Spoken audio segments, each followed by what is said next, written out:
Shalom shalom bandeko na ngai. Na ye lisusu kokutana na bino na pokwa lelo pona to partager lite ya o Nzambe apesi ngai ko partager na bino. Boyebi ke toza toujours na kati ya sujet na biso ya Jéhovah Sabaoth notre stratège. Alors tokoki kobondela. Papa na tombolio na komisio na netolio na yembelio Seigneur. Yo zali Nzambe liboso na Nzamba zate sima na Nzamba ozala te. Merci pour la mawana yo sangisi biso lisusu na pokwa lelo pona yo kaliloba na yo. Seigneur, ça me rappelle l'air tozalaki bana mike. Chaque pokwa to bandai ko kende ovanda na sa ba parents pona koyoka ba betela biso ba histoire. Soki ba parents na biso ba lembi to ko kende na ba parents mususu to sangani bana ebele na sa makolo ba parents mususu bazo betela biso ba histoire. Seigneur, yangona yo pe na minito sangisaka biso to vanda na sa makolo na opo to yoka liloba na yo parce que liloba na yo ezali bilei na biso ya molimo parce que liloba na yo ezali yo moko Seigneur. Zwa lokumu na moma o toza na sa makolo na yo. Saint-Esprit toye vraiment maboko pamba yo tondisa biso opesa biso o ezali ya motuya na kati ya bomoi na biso na kombo na Yesu. Amen. Ndenge na uta kolobela bino ba ndeko ke toza na kati ya leçon na biso ya Jéhovah Sabaoth est notre stratège. Alors la fois passée tomonaki point na biso o tolobaki différence entre le royaume d'Israël et le royaume de Juda. Tomonaki yango tomonaki makambo ebandaki ndenge nini. Tomonaki ke makambo ebandaki na etamboli ya Salomon tokenda kotanga kuna na mukanda ya 1 roi chapitre 11 pe na pesaki interrogation o to corriger lelo. Alors lelo tozomona nini tozomona deuxième point division ya royaume d'Israël. Po nalobaki ke royaume d'Israël wana liboso babanda obenga ngo royaume d'Israël te. Babanda koloba bana Israël ou bien bazolo ba hébreu. Mais na minute bakomo loba royaume d'Israël, royaume de Juda. Yangwana ezali malamu to yeba ekabona kinde nini makambo ebanda kinde nini. Alors avant que na kitomona oyo tokana ki lelo na lingi na sala ka moi petit rappel. Na lingi toujours na beta cette place wana parce que c'est vraiment très important. Na loba ke ba texte o mi balé to moni na chapitre 11, na chapitre 12, il y a 2 rois. Normalement, est concerné dans le leçon à bisoté.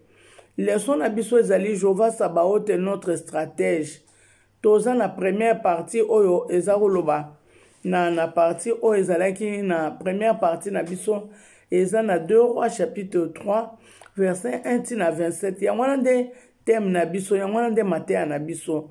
Mais soki toye komona ba 1 roi 11 1 roi 12 oyo ezali pona to expliquer ba kombo moko oyo ezakuna na kati ya texte na biso soki to expliquer yango te ozala mwa passe yango nde to mona ke tozonga na sima po to yeba ko expliquer ba texte ba kombo na ba makambo mususu oyo to komona kuna na texte na biso pour na faciliter biso compréhension.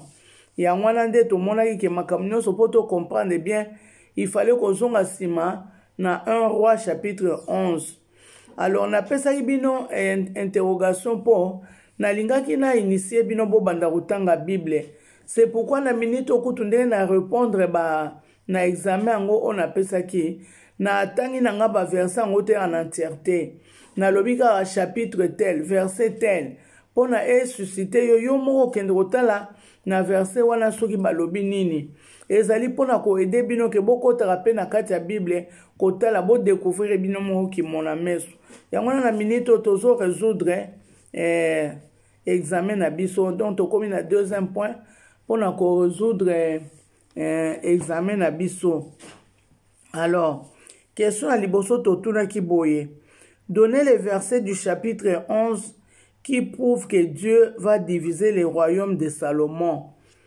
Tolobaki Luka na chapitre 11 opesa biso verset moko oyo nzambe azolobake akodivise royaume ya Salomon. Alors réponse nango ezali na verset 11. Na verset 11 menga na kotanga yango te po yo okende kotanga na verset 11 yango otala soki nzambe alobaki nini pona makambo ya solola na Salomon. Alors tolongwe wana tokomi na deuxième question na biso ezalaki quel verset du chapitre 11 qui montre l'attachement de Salomon avec les femmes étrangères. Donc verset nini yango ezolakisa ke Salomon akomaki kolingalinga basi étranger kutu mwasi na ya ndako mpe azalaki étranger parce que mwasi na ya ndako azalaki mwana ya Pharaon mais olia asukaka na mwasi wana te akendaki na basi misusu. Alors verset oyo ezolakisa babiloko wana ezali na 1 Roi chapitre 11 verset 1. Nga na kotanga te yo moko kende kotanga po omona ke to répondre na question wana. Troisième question na biso ezali donné dans le chapitre 11 les versets qui parlent de rencontre de Jéroboam avec un prophète. Quel est ce prophète et quel est le message? Soki omoni naza ko insister botanga pona lingi bakombo wana ekota na kati na bino parce que bakombo lokola Jéroboam yango na otoko kende komona kuna. Alors malamu oyeba akutana ina prophète nini et puis prophète yango ayebisaki nini message yango ezalaki nini.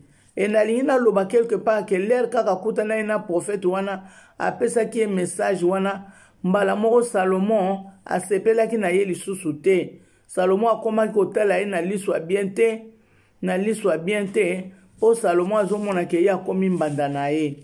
Alors nde yango wana ye akimaki na Egypte wana tomonaki yango deja ke akimaki na Egypte. Alors ba verset wana oyo ezolakisaki akutanaki na prophète na kombo ya prophète yango na makambo prophète ayebisaki ye eza na 1 Roi chapitre 11 à partir ya verset 29 tina 33. Ezali à partir ya verset 29 tina 33 nga na kotanga te bino mo bokende kotanga po bomona prophète yango azalaki nani mpe ayebisaki nini. Alors tolongwe wana tokoti siko na leçon na biso du jour. Leçon na biso ezali du jour ezali division du royaume. Royaume yango ekabwanaki ndenge nini royaume d'Israël. Alors nazotanga pour na pesa bino pe devoir à domicile bokotanga na 1 Roi chapitre 12 na pesa bino bokotanga. Alors nga siko nazozongela parce que bino deya botangaki nazozongela kotanga na chapitre 12 na kotanga banda verset 1 tina verset 25. Alors natangi na kombo na Yesu. Bapesi nga titre awa division du royaume sous Roboam et Jéroboam. Roboam et Jéroboam. Alors, na verset 1 balobi. Roboam se rendit à Sichem car tout Israël était venu à Sichem pour le faire roi. Lorsque Jéroboam, fils de Nabat, eut des nouvelles, il était encore en Égypte, où il s'était enfoui loin du roi Salomon, et c'était en Égypte qu'il demeurait. On l'envoya appeler. Alors Jéroboam et toute l'assemblée d'Israël vinrent à Roboam et lui parlèrent ainsi. Ton père a rendu notre joug dur. Toi maintenant allège cette rude servitude et le joug pesant que nous a imposé ton père, et nous te servirons. Il leur dit, allez et revenez vers moi dans 3 jours. Et le peuple s'en alla. Le roi Roboam consulta le vieillard qui avait été auprès de Salomon son père pendant sa vie et il dit, que conseillez-vous de répondre à ces peuples? Et voici ce qu'ils lui dirent. Si aujourd'hui tu rends service à ces peuples, si tu cèdes et si tu leur réponds par de paroles bienveillantes, ils seront pour toujours tes serviteurs. Mais Roboam laissa le conseil que lui donnait le vieillard Et il consulta le jeune Jean qui avait grandi avec lui et qui l'entourait. Il leur dit, « Que conseillez-vous de répondre à ce peuple qui me tient ces langages? Allège le joug que nous a imposé ton père. » Et voici ce que lui dirent le jeune Jean qui avait grandi avec lui. « Tu parleras ainsi à ce peuple qui t'a tenu ces langages. Ton père a rendu notre joug pesant, et toi, allège-nous. Tu leur parleras ainsi. Mon petit doigt est plus gros que le rein de mon père. Maintenant, mon père vous a châtié d'un joug pesant, et moi je vous le rendrai plus pesant. Mon père vous a châtié avec de fouets, et moi je vous châtierai avec des scorpions. » Jéroboam et tout le peuple vinrent à Roboam le 3e jour, suivant ce qu'il avait dit, ce qu'avait dit le roi. « Revenez vers moi dans 3 jours. » Le roi répondit durement au peuple. Il laissa les conseils que lui avaient donnés les vieillards, et il leur parla ainsi d'après le conseil de jeune Jean. « Mon père a rendu votre joug pesant, et moi, je vous le rendrai plus pesant. Mon père vous a châtié avec de fouets, et moi, je vous châtierai avec de scorpions. » Ainsi le roi n'écouta point le peuple, car cela fut dirigé par l'Esprit en vue de l'accomplissement de la parole que l'Éternel avait dite par Achila de Silo à Jéroboam, fils de Nabat. Lorsque tout Israël vit que le roi ne l'écoutait pas, le peuple répondit au roi, « Quelle part avons-nous avec David? Nous n'avons point d'héritage avec les fils d'Esaïe. Hâte-tente, Israël, maintenant pourvois à ta maison, David. Pourvois à ta maison, David. » Et Israël s'en alla dans ses tentes. Les enfants d'Israël qui habitaient les villes de Juda furent le seul sur qui régna Roboam. Alors le roi Roboam envoya Adoram, qui était préposé aux impôts. Mais Adoram fut lapidé par tout Israël et il mourut. Et le roi Roboam se hâta de monter sur un char pour s'enfuir à Jérusalem. C'est ainsi qu'Israël s'est détaché de la maison de David jusqu'à ce jour. Tout Israël ayant appris que Jéroboam était de retour, il l'envoyait rappeler dans l'assemblée, et ils les firent rois sur tout Israël. Le tribu de Juda fut la seule qui suivit la maison de David. Roboam, arrivé à Jérusalem, rassembla toute la maison de Juda et la tribu de Benjamin, 180 000 hommes d'élite propres à la guerre, pour qu'ils combattent contre la maison d'Israël afin de la ramener sous la domination de Roboam, fils de Salomon. Mais la parole de Dieu fut ainsi adressée à Shimeaja, homme de Dieu. Parle à Roboam, fils de Salomon, roi de Juda, et à toute la maison de Juda et de Benjamin, et au reste du peuple. Et dis-leur, ainsi parle l'Éternel, ne montez point et ne faites pas la guerre à vos frères, les enfants d'Israël, que chacun de vous retourne dans sa maison, car c'est par moi que cette chose est arrivée. Ils obéirent à la parole de l'Éternel et ils s'en retournèrent selon la parole de l'Éternel. Amen. Bandeko bomoni texte wana nde touti otanga wana, bo comprendre que awa eza bato mibale. Bato mibale wana eza moko kombo na ye Roboam, mususu kombo na ye Jeroboam. Bomoni ba kombo ezosala neti kokokana. Roboam wana azalaki mwana ya Salomon. Boyokaki ke Salomon kuna Nzambe alobaki akokabola nani royaume na ye. Nzambe akokaki ne pe kokabola royaume ya Salomon ka leo Salomon azalaki en vie. Mais lokola Nzambe na biso aza fidèle, alakaki David ke mwana na onde mutu a remplacer yo. Alors Nzamba mona que pendant que promesse wana eza déjà na moment nango accomplissement akata ngo kambala mo po atia Roboam. Non, ya wana Nzamba loba ke soki nani Salomon akufi akokabola royaume wana. Mais Nzambe lokola azana souvenir a bien pour na David abaki attaque bana Israël bakabwani attendenge nini na kotika ka parti moko a royaume moko, il faut ka descendant ya David azalaka toujours azalaka po na se souvenir na bolamu oyo David asalaki ngai. Alors Roboam awa aza descendant ya David. Lea Salomon akufi batu nyonso basangani na mboka oyo Sichem basangani pona bakomisa Roboam roi.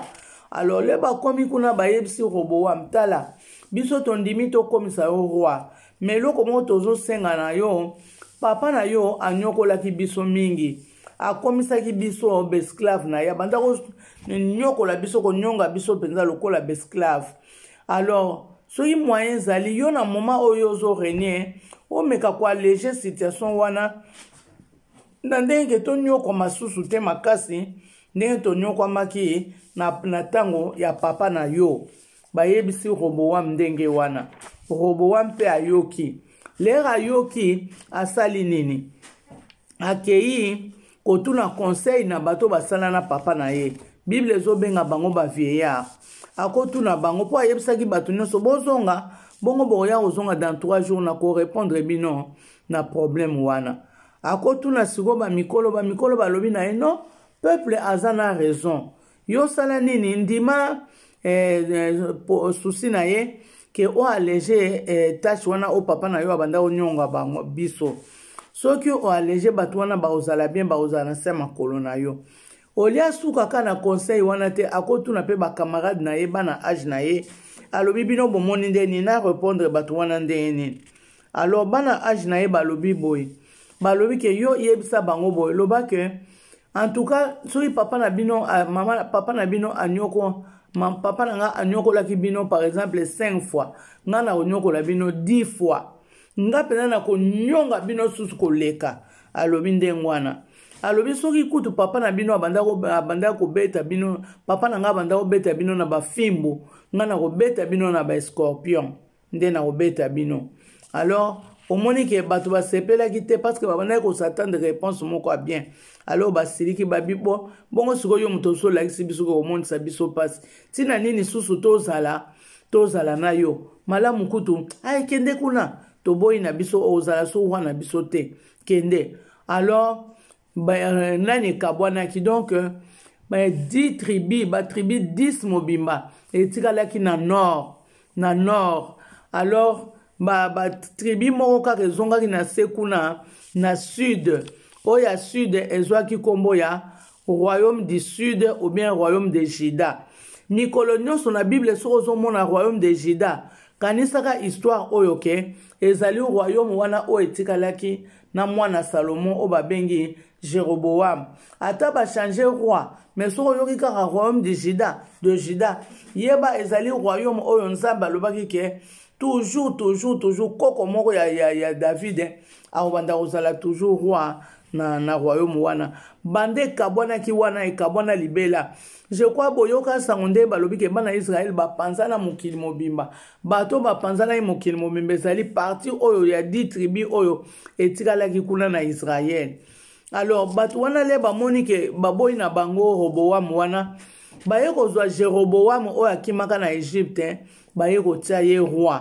Alors ye atikali na partie ya nord babanda ko benga ngo royaume du nord ou bien royaume d'Israël. Soko bengi royaume du nord eza bien, soko bengi pe royaume d'Israël eza bien. Alors bango batiaki batiaki Jéroboam nde mutu akomaki roi ya royaume du nord. Roboam ye akomaki roi ya royaume du sud. Royaume du sud wana babengi yango soso royaume de Juda. Royaume du nord babengi yango royaume d'Israël. Donc pour na lelo toyoki quand même nde nini royaume wana ekabwanaki. To comprendre des explications ya bakombo mibale awa. Tomoni Jéroboam, tomoni Roboam. Roboam aza mwana Israël, Jéroboam azali oyo azalaki mosali, pardon, Roboam aza mwana ya Salomon, Jéroboam azali oyo azalaki mosali ya Salomon. Donc mboka ekabwani. Tala lelo tosuki wana, comme tozoluka ba explication ba kombo bobosa na yango te. Alors, je crois matin na biso esili bongo, mais nazo profiter na loba na bino boye, po ezala batu mosusu na tindela bango ba message ke babanda ko like na ba vidéo na ngai. Mais il fallait normalement na lobelango awa. Ndenge ezali boye bo aimer ba vidéo, ba vidéo na ngai eza très bien. Ba vidéo na ngai ezo pesa mate ya moko ya bien. So ozo landa ngo malembe okokola ba vidéo o ezali bien bo aimer yango. Ezali loba na Nzambe. Oko aimer ndenge nini na se ya image na nga o lero komona ngai na YouTube na zoloba na se ya ngai okomona musapi moko esali boye. Musapi moko esali boye. Okomona musapi o esali boye, yo okonyata na musapi wana o esali boye. Musapi wana o esali boye konyata yango te. Et puis bo s'abonner bandeko nanga, bo s'abonner.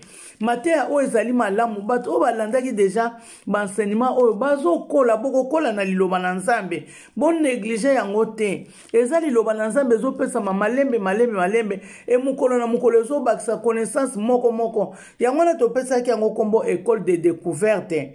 Bon za la décourager te ezala pe bata mingi te. Ezala nango presque moins de 30 minutes. Bon aimer vidéo bo like. Bon yata toujours place musapi wana ezali ya noir na sima nanga bokomona ngo eza na numéro mutu o soki mutu anyati numéro 1 eko marqué numéro 1 yo soko yo komona otali bien komona ke mutu moko anyataki yo pe onyati pona bo continuer poto continuer ko sala musala eza musala mutu te eza musala ya Nzambe tika Nzambe apambola bino. To pesa Nzambe merci pour na ba découverte. Bo découverte quand même atoyo moko. Kombo ya Roboam na Jéroboam. Lemso yo yebaki na yo ango te melelo quand même oyebi. Mais ezali malamu yo moko pe okende kotanga histoire ango okosepela makasi. Tika Nzambe azwa lukumu tozokoba malembe. Tobondeli na kombo na Yesu. Papa merci pour na temps o tozalaki na présence na yo. Seigneur, ata tosali na biso 2 minutes, tosali ata 5 minutes, mais na 5 minutes wana tobimi maboko pamba te, tobimi na connaissance Nzambe. Obakisi un plus na kati ya connaissance na biso. Saint-Esprit, merci papa. Merci pour na olesi biso. Ya solo, totondi te parce que toza na posa toujours, on a toujours besoin. Toza na posa to yeba lisusu encore et encore. Mais pona lelo, merci pona bonne nouvelle oyo lakisi biso to yeba. Ndenge royaume oyo ekabwanaki olongoli biso ba ekai na misu o deverrouer biso to comprendre ndenge nini royaume oyo ekabwanaki kumama sanjola maneto la mana yo Seigneur mbala simalea to koya to yebi ko bakisa biso sous connaissance mosusu na kombo na Yesu to bondeli boye ngana bandeko nanga to lobi amen.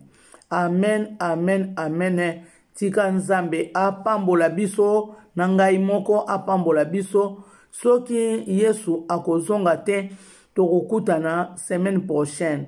Nzambe apambola bino. Ciao bandeko nanga ciao.